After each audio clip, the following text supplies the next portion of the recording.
हाँ, अस्सलाम वालेकुम dear students. If you remember, हमने कल वास डिफरेंशिया पढ़ा था और एपिडेडिमिस पढ़ा था, और आज का जो हमारा है वो है वास डिफरेंशिया। ठीक है। अब यहाँ पे ये चीज़ शुरू होती है कि स्पर्म जो है, स्पर्मेटोजेनेसिस का प्रोसेस हुआ कहाँ पे, टेस्टिस के अंदर। और फिर जो स्पर्म्स बने वो क्या थे, वो मोटाइल फॉर्म में नहीं थे, वो फुली कंप्लीट नहीं थे, वो स्टोर हो गए थे एपिडिडिमस में for the some time, for short time of period. वहाँ पे ये मोडालिटी गेन कर लेते हैं, वहाँ पे इसको नरिशमेंट मिलती है। अब यहाँ पे जो एपिडिडिमिस से जो डक्ट्स निकलते हैं वो कहलाते हैं वास डिफरेंशिया। ठीक है।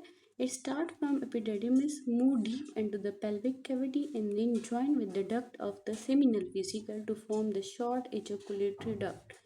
Each ejaculatory duct enter the prostate, there empties into the urethra. अब यहाँ पे स्पर्म्स तो बन गए हैं, ठीक है, वहाँ पे उन्होंने मोटेलिटी भी गेन की।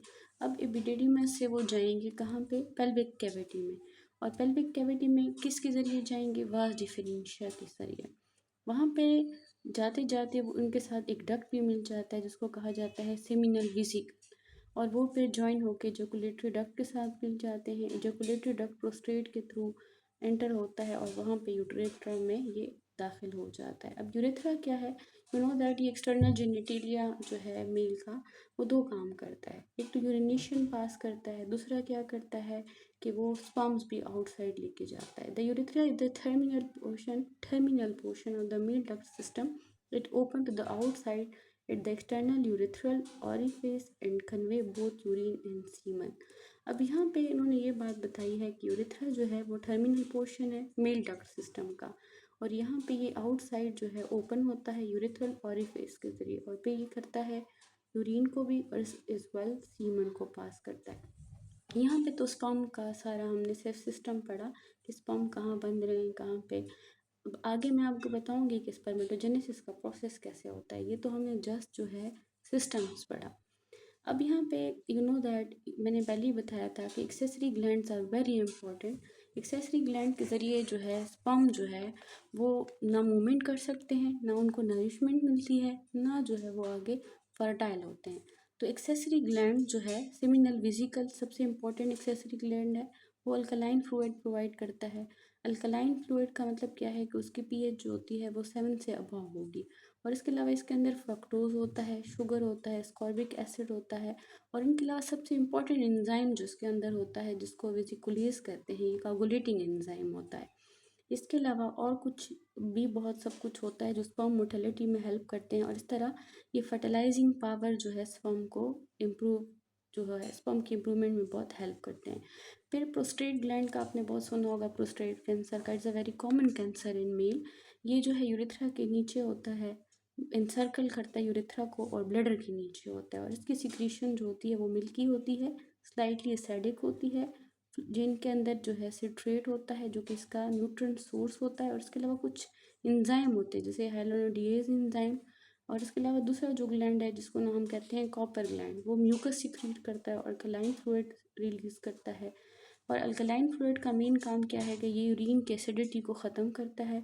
और इसके अलावा दूसरा जो इम्पोर्टेंट ग्लैंड है वो बल्बो यूरेथ्रल ग्लैंड है, ये थिक और क्लियर म्यूकस रिलीज करता है। अब सीमन क्या है, ये quite sticky mixture of sperm and secretion of accessory gland है। The liquid substances in semen provide nutrient and protection to the sperm and act as transport medium for sperm.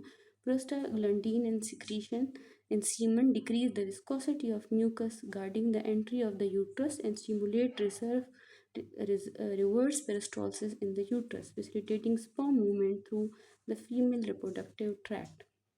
Now question is that कि sperm production तो हमने की कहाँ पे, हमारे पास जो male reproductive system है, लेकिन इसके अंदर जो एक्सेसरी ग्लैंड्स है ये स्पर्म के मेचूरेशन के लिए, नरिशमेंट के लिए और उनके मूवमेंट के लिए बहुत ज़्यादा इंपॉर्टेंट है। और इसमें सबसे इम्पॉर्टेंट जो है वो है सेमिनल वेसिकल। हमने कहा कि इनका जो इनके सिक्रीशन आपने याद रखनी है, इनकी सिक्रीशन हमेशा अल्कलाइन होगी, और इसके अलावा इनके अंदर जो फ्लूइड होता है उसके अंदर फ्रक्टोज जो होता है, यू नो दैट फ्रक्टोज क्या है, शुगर है, और ये इसके अंदर स्कॉर्बिक एसिड भी होता है। और इसके अलावा सबसे ज़रूरी चीज़ जो है इसके अंदर कागुलेटिंग एंजाइम होता है जिसको कहते हैं वेसिकुलेज एंजाइम। अब क्वेश्चन आए कि सेमिनल वेसिकल जो है उसका क्या काम है। तो सेमिनल वेसिकल जो है it's a very important accessory gland for sperm. ये क्या करता है कि एक तो अल्कलाइन होता है, इसके अलावा इसके अंदर न्यूट्रंट होते हैं और इसके अलावा इसके अंदर कोगुलेटिंग कैपेसिटी होती है। फिर दूसरा इंपॉर्टेंट जो ग्लैंड है वो प्रोस्टेट है। ये ब्लैडर के नीचे होता है और इसकी सिक्रीशन स्लाइटली एसिडिक होती है, ठीक है। और क्योंकि इसके अंदर यू ऑल नो दैट सेट्रेट, जितने भी सेट्रेट फूड्स है जैसे माल्टा हो गया, इन सब जो है इनके अंदर विटामिन सी होता है, तो वो एसिडिक होते हैं। और इसके अलावा इसके अंदर बहुत इंपॉर्टेंट एंजाइम जिसका नाम है हाइलुरोनिडेज एंजाइम। और इसके अलावा जो सबसे इम्पॉर्टेंट ग्लैंड है copper gland. You know that अब स्पर्म को सबसे ज़्यादा क्या चाहिए होता है, म्यूकस चाहिए होता है। म्यूकस ना होगा तो स्पर्म क्या होगा, वो जो है खुश्क हो जाएगा। तो स्पर्म को नरिश करने के लिए, उसको लुब्रिकेट करने के लिए सीमन जो है वो कंबाइन लिपिड को कहा जाता है। इन सब के सिक्रीशन को, स्पर्म और इन सब एक्सेसरी ग्लैंड्स की सिक्रीशन को मिल के सीमन बोला जाता है। और bulbo urethral gland is also important gland, ये भी म्यूकस रिलीज करता है। अब इन सारे ग्लैंड्स की सिक्रीशन और साथ में स्पर्म को मिलके क्या बोला जाता है, सीमन। सीमन जो है एक वाइट स्टिकी मिक्सचर है, स्पर्म जो है मिक्सचर ऑफ स्पर्म और इसके अलावा जो एक्सेसरी ग्लैंड है इन सब की सिक्रीशन को मिलके सीमन बोला जाता है। अब क्वेश्चन अक्सर कहा जाता है कि व्हाट इज सीमन, तो बच्चे बोलते हैं कि सीमन जो है वो स्पर्म्स को कहा जाता है। नो, सीमन जो है वो मिक्सचर ऑफ स्पर्म है और साथ में सिक्रीशन ऑफ एक्सेसरी ग्लैंड है।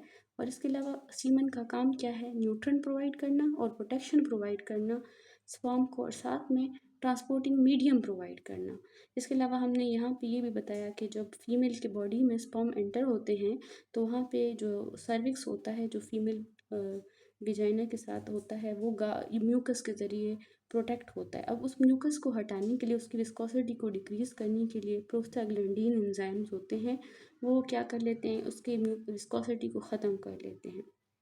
और इस तरह स्पर्म की जो मूवमेंट होती है वो फीमेल रिप्रोडक्टिव ग्लैंड के फीमेल रिप्रोडक्टिव पार्ट के अंदर हो जाती है। आई होप आपको मेल रिप्रोडक्टिव सिस्टम सारा समझ में आया होगा। नेक्स्ट जो वीडियो होगी वो इसमें स्पर्मेटोजेनेसिस के बारे में बताऊंगी। अब अगर हम डायग्राम्स पे फोकस करें तो ये देखिए, यहाँ पे मैंने आपको बोला था, यहाँ पे ये वाली जो चीज़ है, ये वाली, ये क्या है, ये टेस्टिस है। इनका जो है उन्होंने क्रॉस सेक्शनल एरिया दिखाया है।